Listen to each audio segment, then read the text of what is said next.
So we implement a graph through either a link, which is the adjacency list, or a 2D array, which is the adjacency matrix representation. So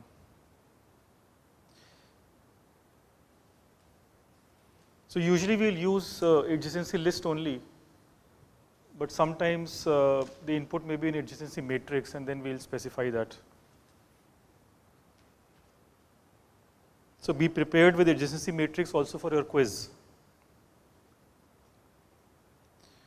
But generally we'll only use adjacency list.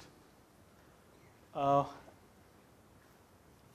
the first problem we want to solve in the case of graph, graph has thousands of problems. Most of them are very practical problems. But the one common thing, or the most basic thing in graph that you want to start with, is reachability. Is there a path from one vertex x to another vertex y? And so the algorithms for those were invented in the 50s and the 60s. So these are the traversal algorithms. So first one we have done, breadth first. Well, we have not finished, but we'll see the pseudocode now. So BFS is breadth basically means in this case that you first want to visit all the vertices which are near, and only then will you go deeper. Okay, so this is, so you first want to cover the breadth around x. So this is basically formalized by the distance metric.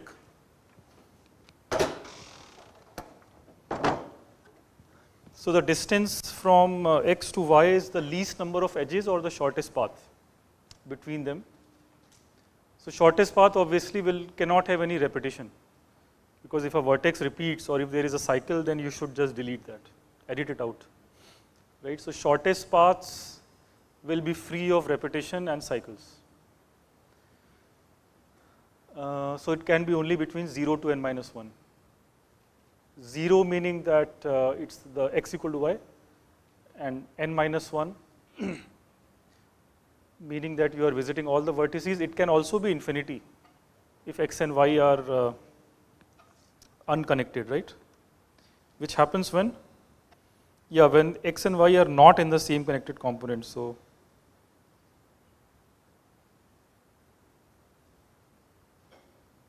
there is, it can take a special value infinity, or when it is finite, it's 0 to n minus 1. And so when it is finite, then there is a k, so you have x1 to xk minus 1 in the middle, and we saw that actually every contiguous xi's here, they also give you shortest subpaths. Okay, so shortest path contains shortest subpaths. And BFS will use this idea. So BFS will hence develop shortest subpaths, and from the shortest subpaths it will get bigger shorter paths. Right, so that's the pseudocode idea. So keep an array big D initialized to infinity everywhere, and then do this by induction or by iteration. So you start with V0, then V1 are the neighbors of x, and in Vi plus 1, you will put those Ws which are neighbors of Vi but are yet undiscovered. Okay, so currently their distance is infinity. So these deserve to be in Vi plus 1. Any questions at this point? Okay, so based on this, we can now give the pseudocode.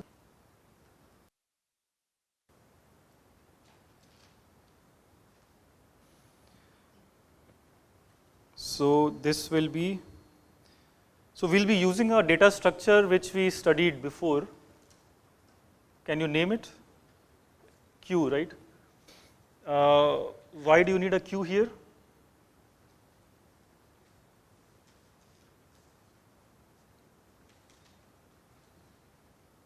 So you need a queue because the vertices, to find the neighbors of V1 and V2 and V3, whatever was pushed earlier, that is what you want to access first, right? So if there is a neighbor of V1, then you want to access that first before accessing neighbor of V2, and so on. So you want the shortest distance, so you want to go to the earliest. So Q will be the right place to put these neighbors. So the first step itself, neighbors of X, that is a set. So find every neighbor and push it inside a queue. So NQ it. Okay, so for that we'll create an empty queue first.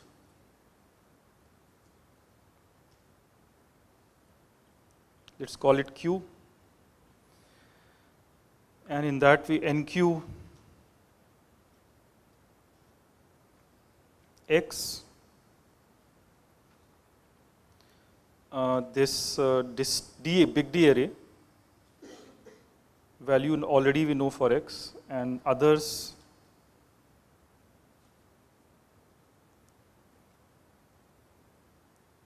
set it to this special value infinity.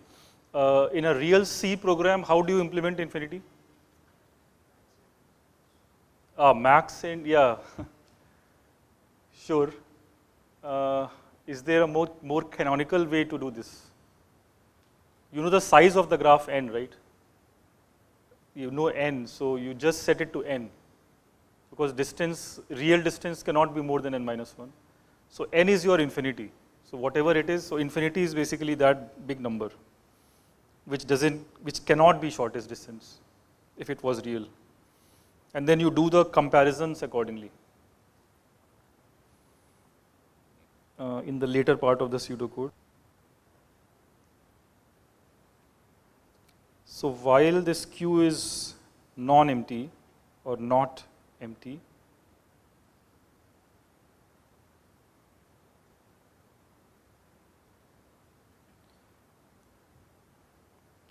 so what you want to do is so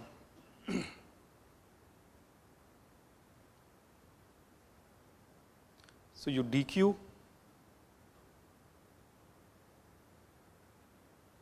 that's V. And what do you do with V? So this vertex which you have got in the queue, this is one of the neighbors of vertices already seen, right? So already visited. So what you want to now do is look at the neighbors of this. So at this point, do you know D of V or not? Yeah, so the idea, according to the idea, D of V is already known, it's present in the queue. So when you dequeue it, now you want to explore its neighbors. So let us do that. So let's explore the neighbors of V.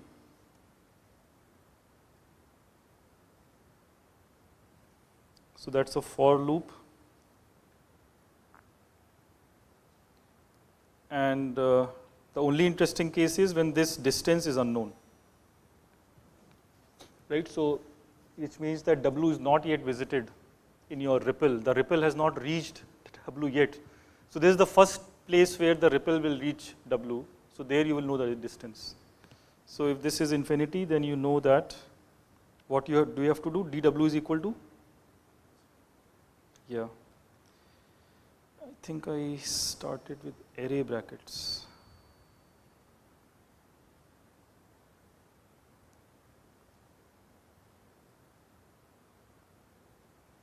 So this dW is then dV plus 1.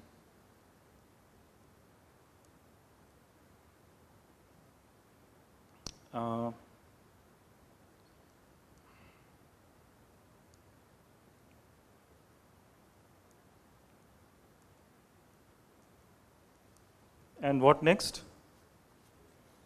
Yeah, so the point of enqueuing it is what? Why do you enqueue? 'This? 'This Yeah, so ripple has reached this, W's distance is known, but yet the neighbors may be unexplored. So neighbors the ripple might not have reached. So at least the ones which the ripple has not reached, you want to explore that in the future. So for that you have to keep track of this in the queue. Okay, so you enqueue this W so that in the future ripple can go and explore its neighbors. So that's it. And I think that's all the for has to do, so we can erase this bracket. Okay, so for all the neighbors of V called W, you just do this check. If W's distance is already there, then it's already there, then you don't have to do anything. Then the ripple actually reached this in the past, right? So then there is no change here to be done. And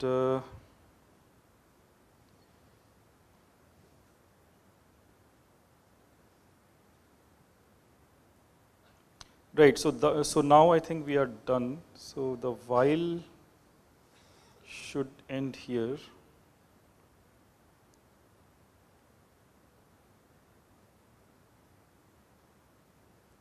And when the while ends, then the queue is empty, right? So since the queue is empty, this means that the ripple has covered all the vertices. So this point, the D array is correct and complete. So you just return that. So return the D array for all the vertices.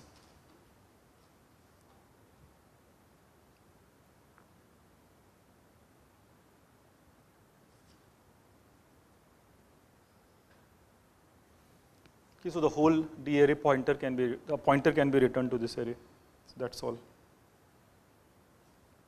That finishes BFS.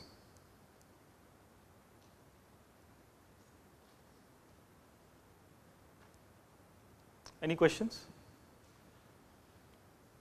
So this is the implementation of the ripple or the breadth first search traversal in any graph. Okay, we are not assuming anything about the graph. So if the graph is disconnected, what happens? Then wherever you can reach from X, only that part will be covered. The rest of the D array will be infinity.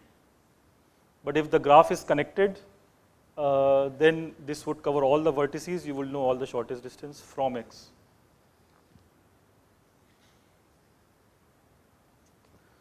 Okay. So if no questions, then a short proof sketch is needed for this, why this is correct and what is the time complexity. What do you think is the time complexity of this? Size of vertices, yeah, size of V plus size of E, right? N plus M. Why is that? Sorry? Well, but that doesn't mean that it's N plus M. It may visit a vertex or edge multiple times. So how do you show that it's a constant time?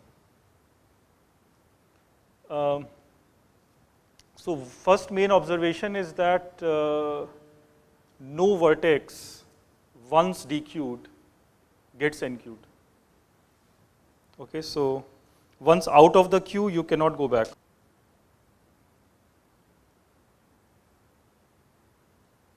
So any vertex W is enqueued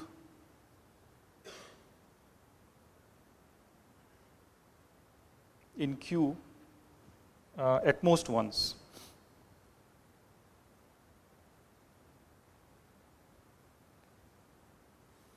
Okay, so either it is not enqueued at all, which means that unfortunately BFS cannot reach this vertex, or if it is enqueued once, then the distance gets updated, and once it is updated, you can see in the pseudocode that it will never get re-updated, right? So it will never be enqueued. So enqueuing is tied with the updation of the D value. So every vertex is enqueued at most once. So if you want a line of proof, then hint is just that for W not equal to X, if it gets enqueued,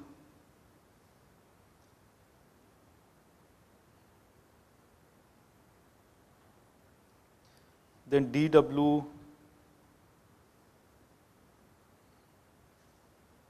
is updated from infinity to a finite value,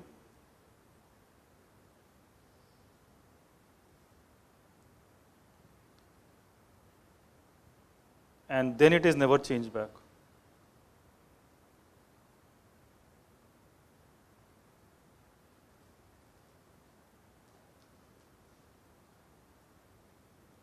Okay, because this if that you have, it only is activated for infinity. Otherwise, this for loop is empty. That iteration is empty. Right. So only once a vertex is enqueued. So that should give you order n. Why do you get n plus m? Where is the number of edges coming from?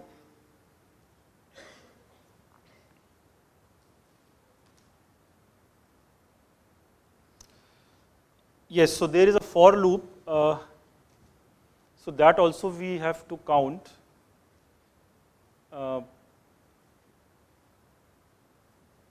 So basically that is the degree of V, many iterations. So one iteration can be empty, but still the for loop will go on. So you have to count those iterations even if the iterations are empty. So that is a degree of V many times. So you have to do a sigma of degree V for overall V.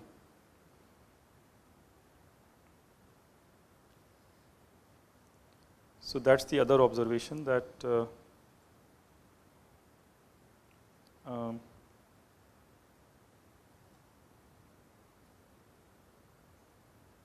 sigma of degree V over all the vertices is less than equal to order of the number of edges, which we are calling M.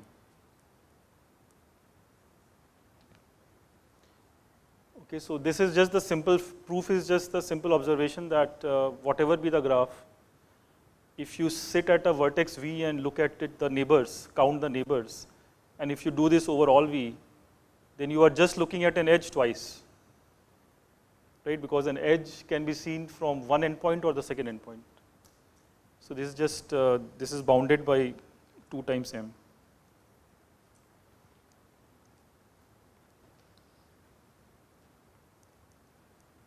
So an edge is at most double counted in the left hand side. Okay, so because of that, this is bounded by edge. Well, and if M is very big, then sigma degree V is also very big. Okay, that is also true. It's not that it's very small. So it really grows with M. So that many iterations or operations your pseudocode is doing. So you have to count M also. So in cases where M is n square, your algorithm is quadratic. Okay, it's not linear time algorithm.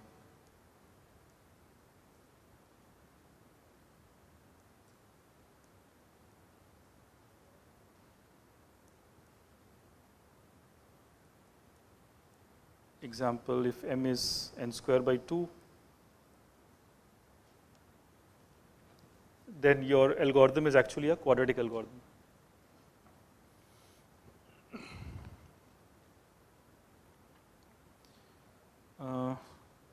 Okay, so then we have finished this theorem. Let's just mark the theorem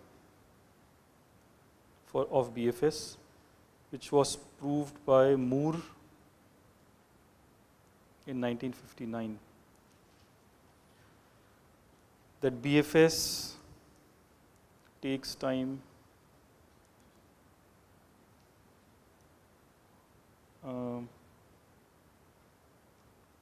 order n plus m,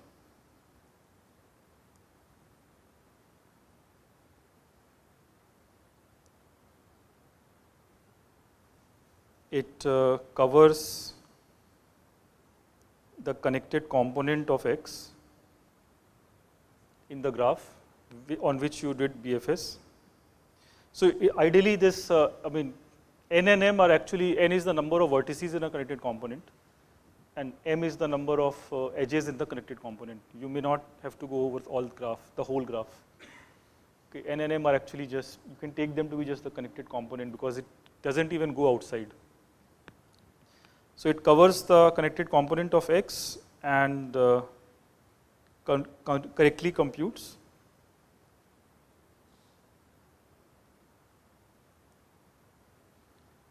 the distances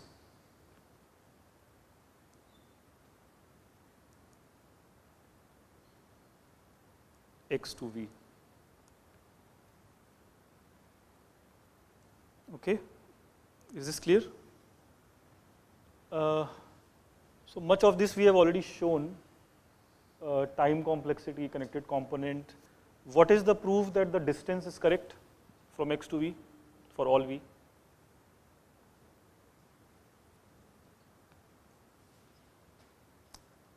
So this proof is basically from the intuition of the ripple, right? Whenever ripple reaches a vertex V, that is the minimum distance, and then when it updates the neighbors, that also is correct. Technically, you have to prove this using induction. So you have to do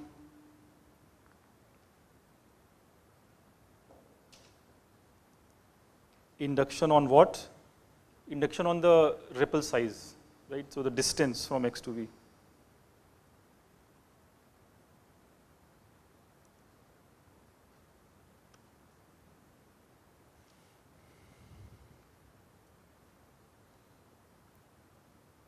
And prove the induction step.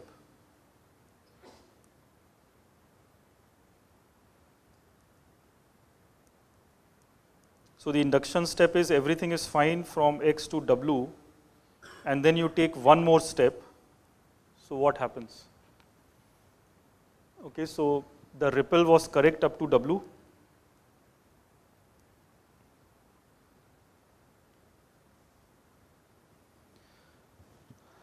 And the ripple, when it was at W, it had not reached V.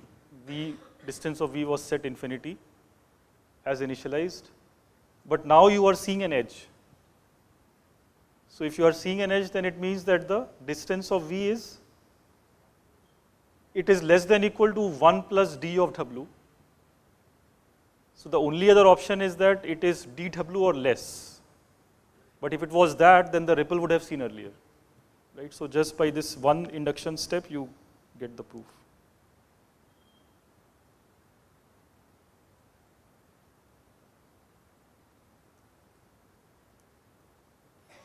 So distance is less than equal to 1 plus d of xw, and the distance from X to V is at least xw. Well, not at least, sorry, strictly. So these two give you the result. Okay, it's less than equal to 1 plus, and it is strictly bigger than that d. So then it is exactly equal to 1 plus. Okay, so that this proof you have to complete, but main ideas have been given. Any questions? So then let's explore this BFS tree a bit more, the BFS data structure a bit more. So BFS is actually giving a data structure.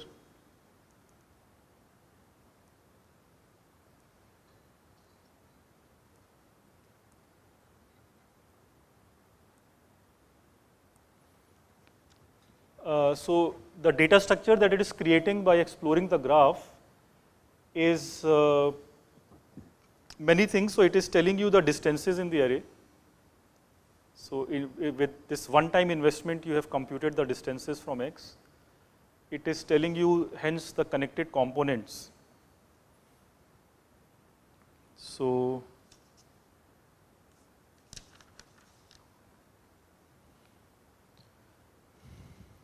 So there are actually several applications. So let's see the first application.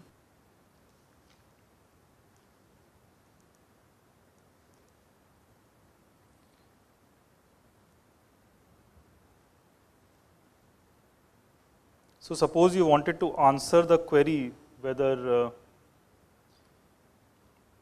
from vertices u to v there is a path.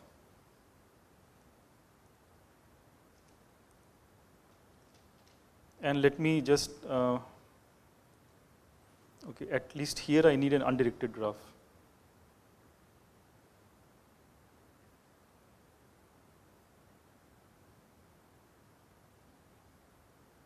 And I want to do it in constant time. Okay, so suppose you were interested in this problem on an undirected graph G. You are given two vertices. I mean, the query will be a pair of vertices u and v, and the question is you have to answer is whether there is a path. Is v reachable from u? Okay, you want to do this in, so of course you can run BFS and you will find a path in order n plus m time, but you don't want to repeat this every time. Okay, after one time investment, for every query it should be constant time answer. Have you solved this?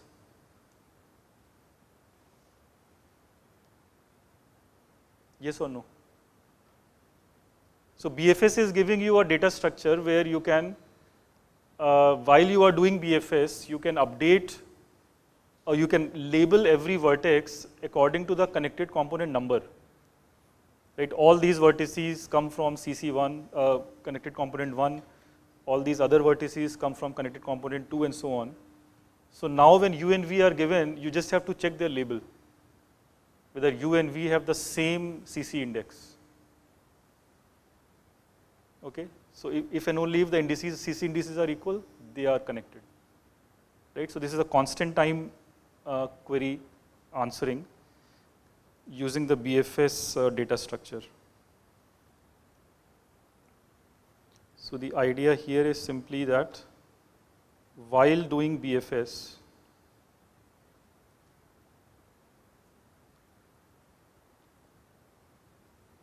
maintain a label that numbers the connected component.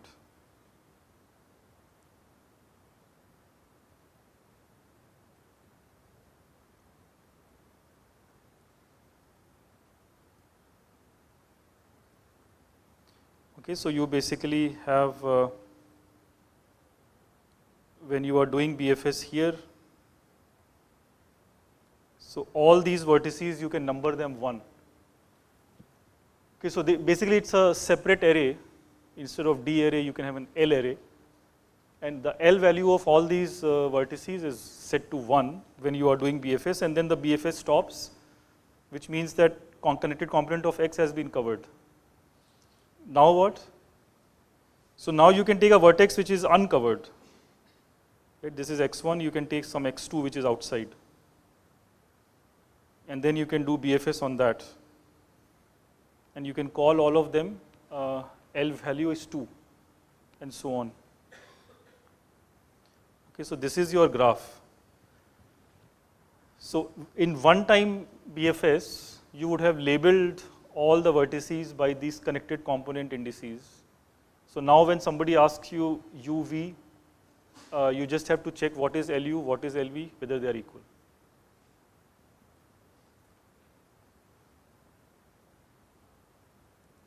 So now U and V are connected if and only if the label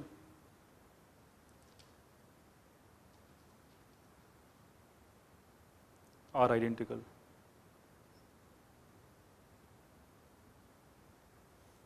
Okay, so which is just a constant time check. So BFS is a powerful data structure.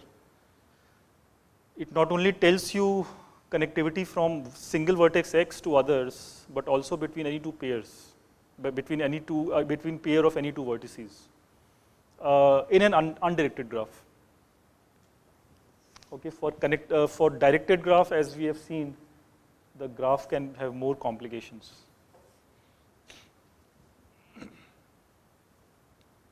So that is application 1. This is almost directly from BFS.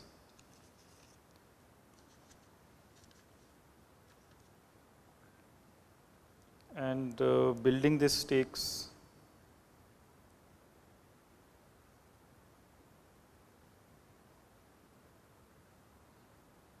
just n plus m time. Okay, so in this linear time, you can have enough information so that arbitrary queries are answered immediately. Second application is more stunning.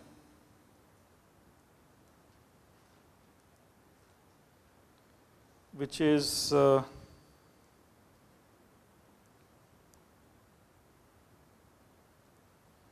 checking bipartiteness. So what is this? When is a graph called bipartite? Have you heard this term? When you can partition the vertex set into two parts such that, yeah, so there is, the standard picture is just this. You have U and V, sorry, we should call it A and B. You have A and B, and this is the whole graph. You have A vertices and you have B vertices. All the edges are cross edges. Okay, so a graph is called bipartite if you can partition the vertices into A and A complement. So V is equal to A union A complement, B is A complement, such that A is H free, B is H free. Okay, so this is also called A is an independent set and B is an independent set, because inside they don't have any relationship. All the relationships are across. Okay, so this is called bipartite. And from the definition, this is a very hard problem because the graph has n vertices, right? And you have to find A and then verify.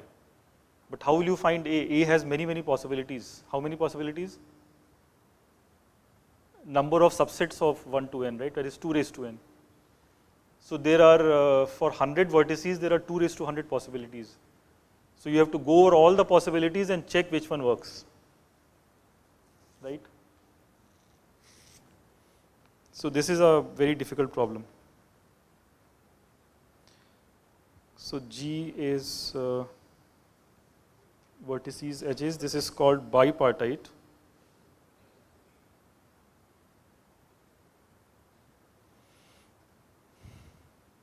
If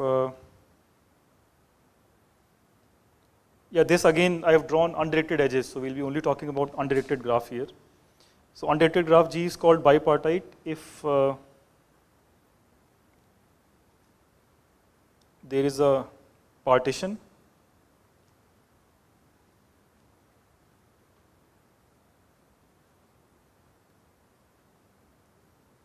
which means A and B cover all the vertices but they are disjoint, is a partition, and the edges just come from Cartesian product. Okay, so edges are not A cross A, not B cross B, it's only A cross B.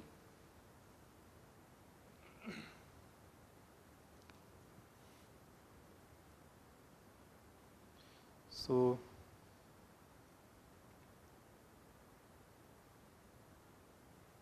that is AB are H free.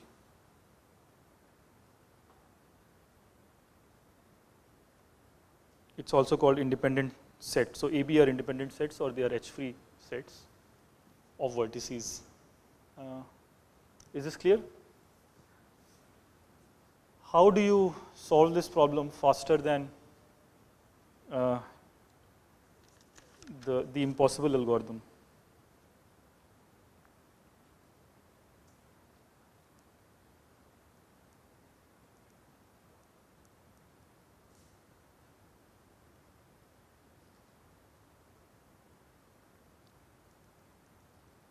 So go over all subsets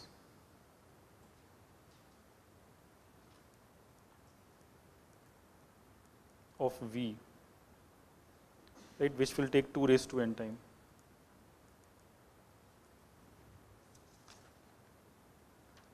So that is an impossible, practically impossible game.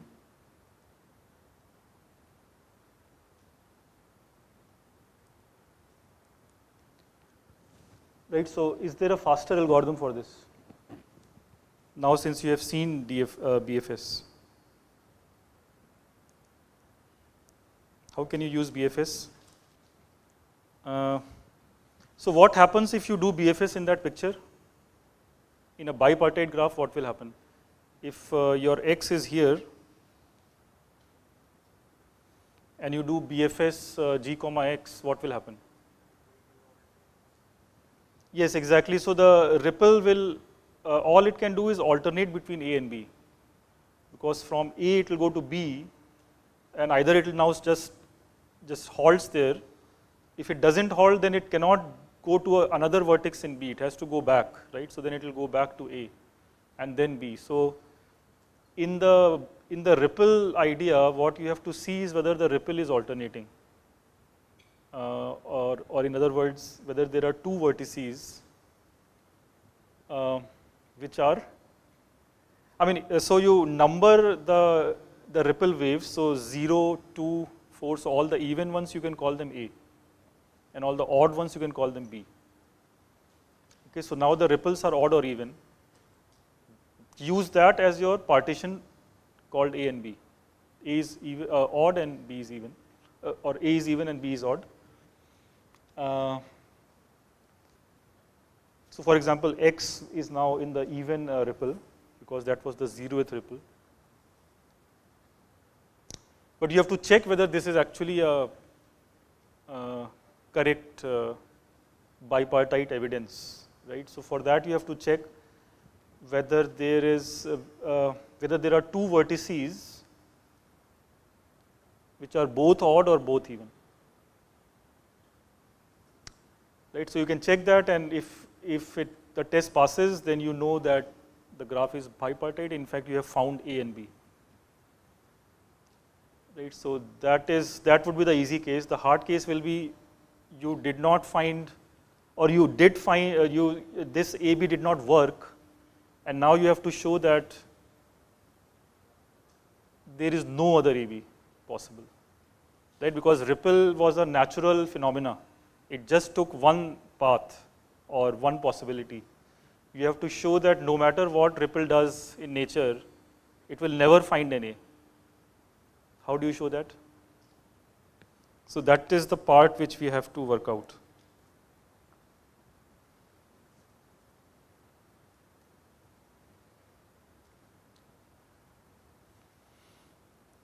So yeah, let's specify the input output. Input is G is a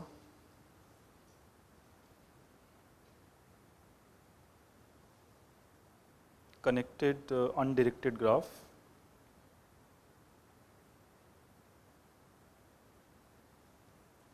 Given as adjacency list.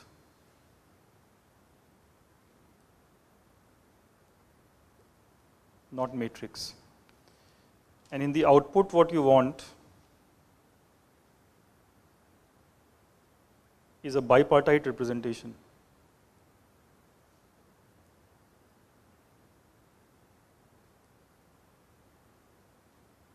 Or say it doesn't exist.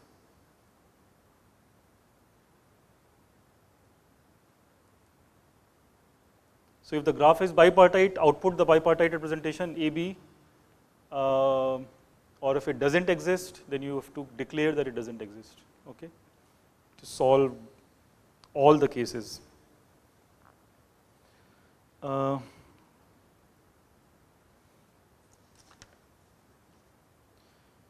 So let us first see some simple examples.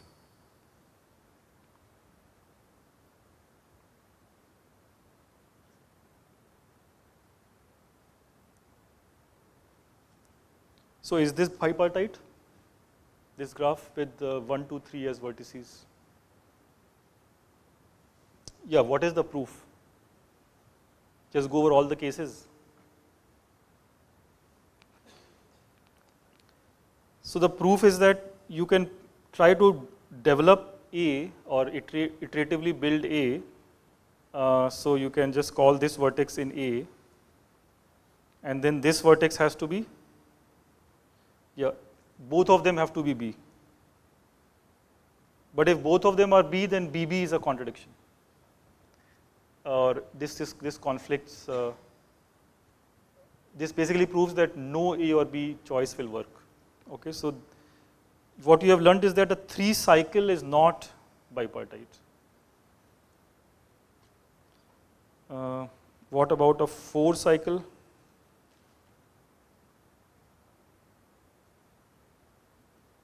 So if you play this game again, then you have this, you can call A without loss of generality. This is B, this is A, and this is B.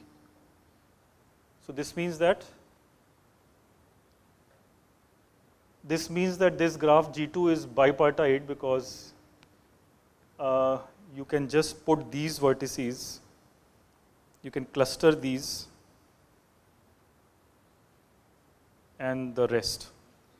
Okay, and you can see that in these 2 vertices there is no edge, and similarly in the remaining, the A complement, there is no edge. All the edges are cross edges. Right, so this is the bipartite representation. Now from these 2 examples, can you generalize this property? What about odd cycles? Yeah, odd cycles are non-bipartite.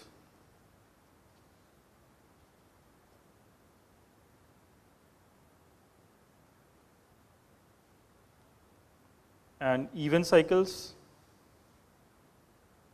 even cycle is bipartite. Right, so immediately you have learned something useful, which together with BFS will give you the algorithm.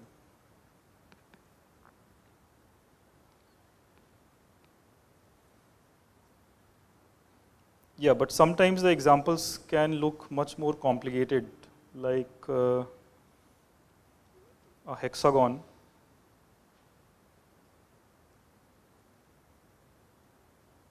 So there are 6 vertices, and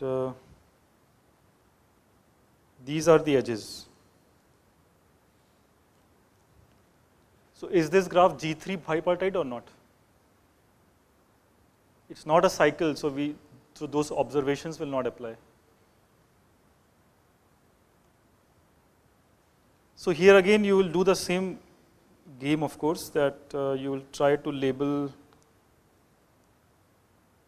based on the connections you see. So this you can call A, this you can call B.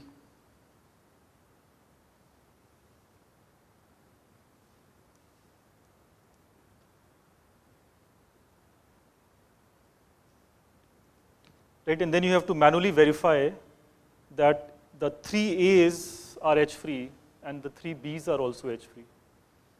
Okay, so there is a complicated transformation which will give you a completely different picture.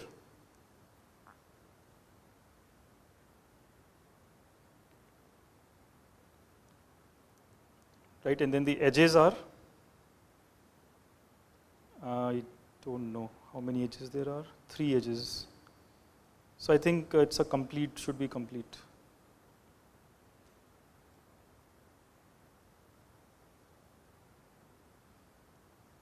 Okay, so you will not believe, but these 2 graphs are the same. Okay, they look pictorially very different, which is why you should not go on perceptions. You actually have to mathematically prove these things. So they look totally different, but they are actually isomorphic graphs. it's just the way you draw it. So in the second picture, you can see that this is bipartite, but in the first picture, it was not clear, even after telling you the labels. Yeah, so that is the game. This is why this problem, by definition, is quite hard, because you have to find the correct representation, which is A could be any subset of size half.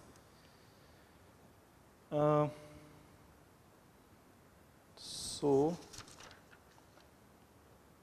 let's look at the BFS now.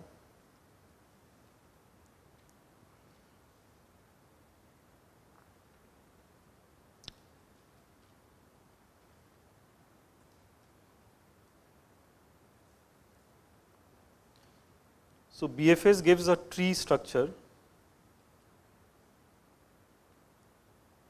BFS is a ripple which is accessing the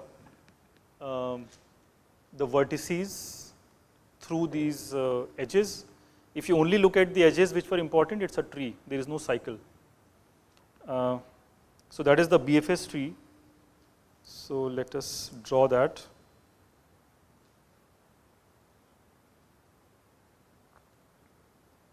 Starting from X,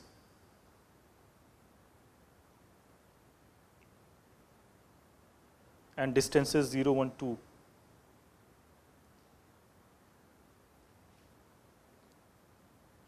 So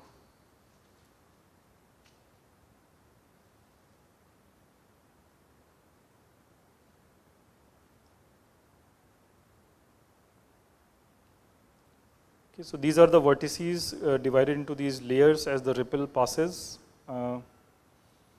and the BFS tree that I'm talking about is basically these edges which first discovered the correct distance, right? So you looked at the neighbors of X and you found 3 vertices, and then you updated their distances from infinity to the correct distance, which is 1. So these are your red edges which lead to the first update, and so on.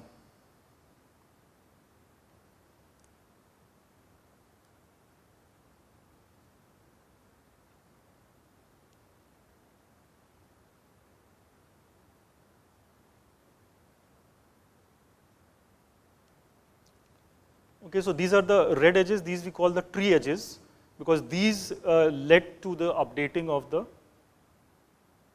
distance of the second endpoint. But this is not the whole graph. The graph has more edges. So those ones are, they might be of more complicated type. I mean, they can be between any